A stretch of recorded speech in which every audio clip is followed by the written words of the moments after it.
That takes us to Saturday at 4:30 p.m. The Cleveland Browns, the Joe Flacco-led Cleveland Browns, travel to Houston to take on the Texans and, of course, PFF Bobby. So what is your opening take on this game, Brad?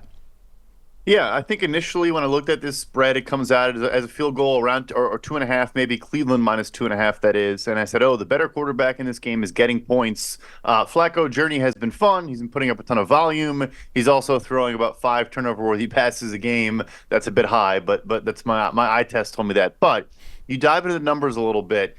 This is not a good matchup for the Houston Texans. And I say that because C.J. Stroud has our third best passing grade against zone, 26th against man, and the Cleveland Browns lead us in man coverage on the season. And then the big knock on Stroud all along, and he has been better. He was great against Georgia. He's been great this year. Even against Indy, there were a couple plays, but when pressured versus clean, he's also a different quarterback. Yes, every quarterback is different, but it's the one kind of thorn in his side. And obviously the Browns have an elite front four to get home without blitzing. So I don't love this matchup for Houston all that much. Yeah, it is an interesting one. It's one of those weird games where they have met already this season, which doesn't always happen. Obviously, you get the divisional matchups, but a non-divisional matchup where they have met each other so far this season. But it was without C.J. Stroud. It was when Stroud was down with that concussion, so he didn't play in this game. And so I don't know how much it means. We saw elements of what we're going to be talking about here. Myles Garrett, Laramie Tunsil is an incredible one-on-one matchup. We saw the kind of impact that the Browns defense and the Browns pass rush can have, but we also saw Davis Mills and Case Keenum, not C.J. Stroud, dealing with it. And while C.J. Stroud has definitely struggled under pressure at times, like that's been the weakest area of what has been a fairly flawless rookie season for him, he's still been pretty good, and I think he still gives you a way better chance to do anything in those circumstances than either Davis Mills or Case Keenum does. So it's a totally different dynamic, I think, than it was the first time around.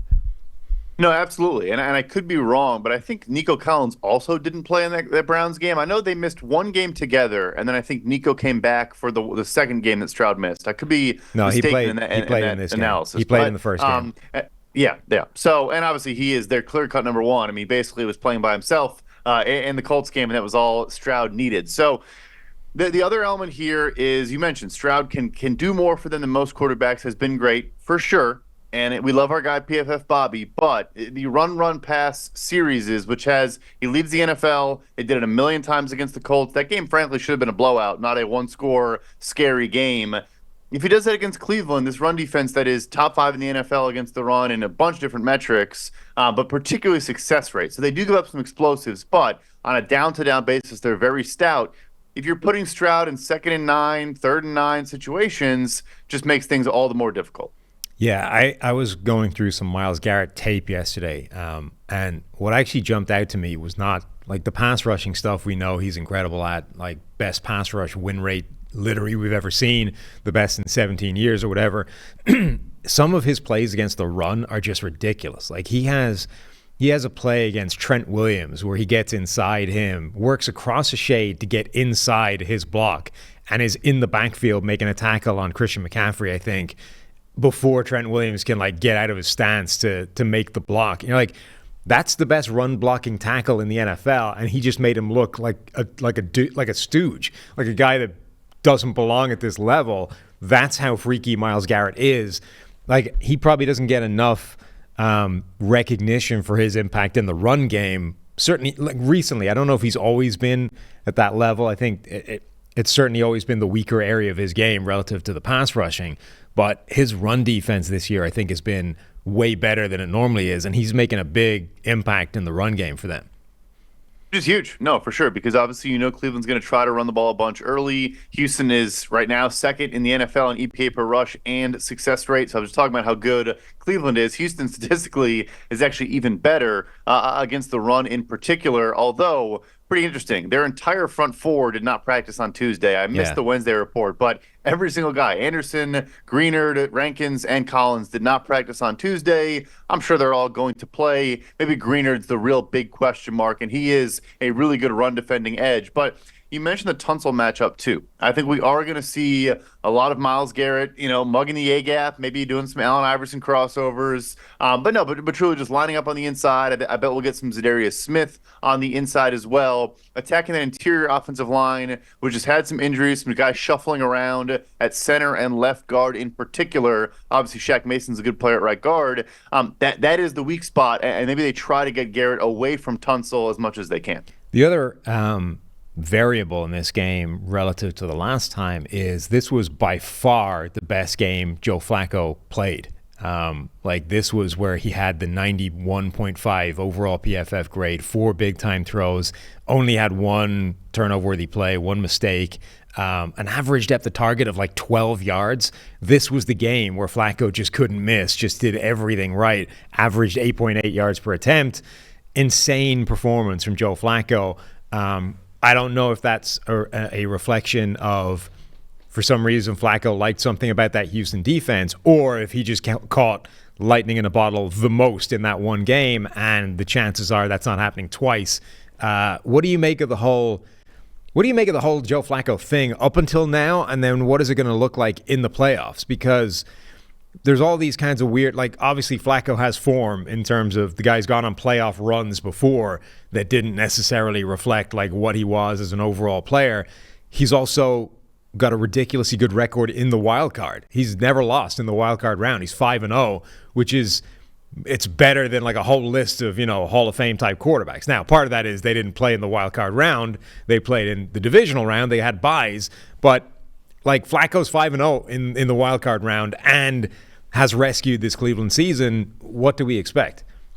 Yeah, at a certain point, you have enough of a sample. I mean, his playoff run to the Super Bowl is one of the greatest runs we've ever seen. I think all the jokes he made about Joe Flacco, is he elite, yada, yada, yada, that stretch was all time. It's interesting that he played so well against this Houston defense, because you'd think, especially with that high average depth of target, they're going to sit back in a lot of zone, single high or two high. They rotate coverage. They do a lot of things on the back end, but they don't play a whole lot of man. It's a ton of zone coverage, and you think just keep guys in front of you, then maybe force Flacco to check the ball down a bunch, make him eventually make a mistake because he has to kind of dink and dunk his way down the field, as opposed to just uncorking it downfield to Amari Cooper and hitting all these explosive splash plays. So I think it is interesting he did so well in that game. On that note, by the way, Amari Cooper also didn't practice dealing with a heel, but he's been kind of dealing with stuff all year, and I'm sure he'll play. And Cedric Tillman, the rookie, who is kind of a jump ball downfield threat as well, has supplanted Donovan Peoples-Jones in that role the last 2 months of the year. He also did miss the practice with a concussion. That one I'm kind of more unsure about. But yeah, I imagine they'll adjust. They'll switch things. And again, correct me if I'm wrong, I think did Will Anderson play in the first Browns-Texans game either? He missed time at the end of the year too. So there could be so many personnel differences despite these teams playing so recently. Will Anderson did not play in that first game. But the Browns were at that point already down to their third string offensive tackles. Their tackle duo in that game was Jerron Christian at left tackle, James Hudson at right tackle, and those guys did get exposed in that game. Each one of them gave up at least 5 pressures. Each one of them had a pass blocking grade in the 40s and the low 40s at that. So it's not they had just reached the end of the sort of time where they had good pass blocking on the edges. Flacco was under pressure. That was just a game where he just kept dropping back and heaving it to Amari Cooper, who went for 265 or whatever it was and looked like he was going to break the single game record for a period. Whenever you get a game that's sort of that outlier in terms of crazy production, crazy, stats for one guy, it feels like that's just a weird thing that happened that one time, and it's probably not happening again.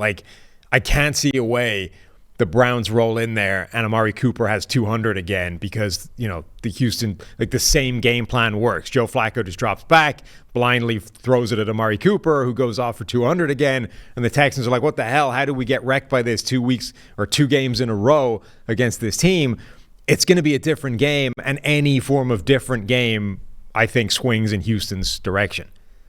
I would agree with you there. Yeah, no, I got to shout out probably my favorite stat of the year because it is tied to Joe Flacco, which is perfectly fitting. That was the most completed air yards in a game we've ever charted. Really? Amari Cooper, I think, had 211, I think it was, of the 265 yards came through the air. He had 50 yards after the catch. and including like Calvin Johnson, 300-yard game. He had fewer air yards. Yeah, so a perfectly fitting Joe Flacco stat line. But yeah, no, I agree with you. Like I think you look at more outcomes and more ways this game could get played out. I certainly think they do lean Houston, not just because of the personnel, but that is obviously massive. But I will say at the same time, like I don't love the matchup going both directions. So maybe I'm thinking there's going to be fewer points here. It's the total 44 and a half on DraftKings. Maybe that's the way it gets a little bit uglier. It's a little bit lower scoring, more methodical, and less of fireworks. The Flacco thing just fascinates me because it sort of feels like we've been the results have been incredible, but we're waiting for the implosion, right? Like he had 2 games with the Jets that looked a bit like this, and then the next game was like one of the worst games anybody's had in the last 5 years. It was an absolute disaster, and they're like, all right, that's enough of that. Time to go to somebody else. He hasn't had that game yet for Cleveland, and I don't know if he's ever going to have it or if it's right around the corner. And this is the week you get that Flacco game. But equally, like if he does do that run again, like repeats the run he made the first time around to win the Super Bowl, he's had the same career as Eli Manning. Like Eli Manning's Hall of Fame career is based off 2 postseason runs to a Super Bowl. The rest of it is like a career of mid, right? He had just an average quarterback for an entire career and then had 2 postseason runs that were 2 of the greatest postseason runs of any quarterback in NFL history. That's his Hall of Fame case. And I actually think it's a reasonable one. Like, give me an average quarterback and then do 2 spectacular things that change the game, for like postseason legacy. I have time for the idea that is that is a Hall of Fame case. If Flacco does it this year, it's the same career. It's also a Hall of Fame case. Like, and again, the is Flacco elite thing. He's never been elite except for that run of like 5 games. But if he does that twice, that might be a Hall of Fame career. It's a good point. I mean, it really, really is. 2 rings with 2, in theory, great playoff runs. And you're talking about 2. You could say, down a bunch of tackles, really 1 consistently reliable receiver. Njoku's obviously been awesome. I guess also Flacco kind of has untapped, I think, a little bit of David Njoku. But yeah, like it wouldn't be us sitting here saying, yeah, he's on this like, I mean, it is a good team. It is. But, it's not so incredibly elite around him that we would make all these excuses for him. He's still elevating things. He's been good off play action. The screen game from Stefanski's been great. In particular with Flacco and kind of just getting pass rushers tired out. I think you noticed that too in second halves of games. They let pass rushers upfield, get rid of the ball, and that's how he threw for 200 plus in the fourth quarter against Chicago. Those guys were gassed because they were like getting upfield so often. At least that's what I saw on tape in that one. So yeah, I mean you're not wrong. I think he would have a legit resume. 2 rings, longevity, the volume stats would probably be there, I assume. I think we believe the charge. Joe Flacco to the Hall of Fame. Nice. That's it. We're exactly the campaign leaders that Joe Flacco needs to get into the Hall of Fame.